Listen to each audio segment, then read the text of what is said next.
যুক্তরাষ্ট্রের মিনিয়াপোলিসে আবারও উত্তেজনা ছড়িয়ে পড়েছে। ইমিগ্রেশন অ্যান্ড কাস্টমস এনফোর্সমেন্ট আইসিই এর এক কর্মকর্তার গুলিতে এক ভেনেজুয়েলার নাগরিক পায়ে আহত হওয়ার পর বিক্ষোভকারীদের সঙ্গে ফেডারেল আইনশৃঙ্খলা বাহিনীর সংঘর্ষ হয়।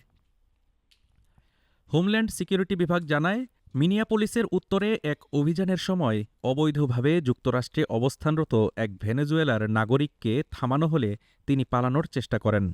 গাড়ি দুর্ঘটনার পর পায়ে হেঁটে পালানোর সময় কাছাকাছি একটি অ্যাপার্টমেন্ট থেকে আরও দুজন বের হয়ে এক কর্মকর্তার উপর হামলা চালান বলে অভিযোগ করা হয়। ডিএইচএসের দাবি, নিজের জীবন ও নিরাপত্তা হুমকির মুখে পড়েছে মনে করে সংশ্লিষ্ট কর্মকর্তা আত্মরক্ষার্থে গুলি ছোড়েন। গুলিবিদ্ধ ব্যক্তি ওই কর্মকর্তাকে হাসপাতালে ভর্তি করা হয়।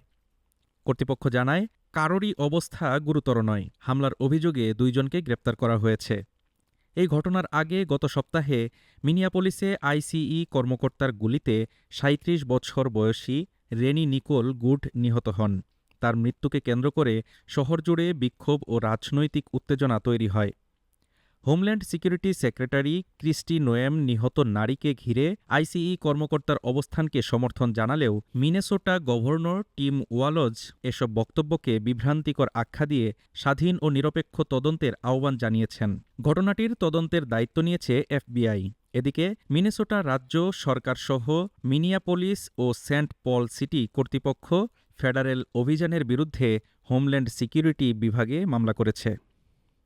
Desk report, Dhaka today.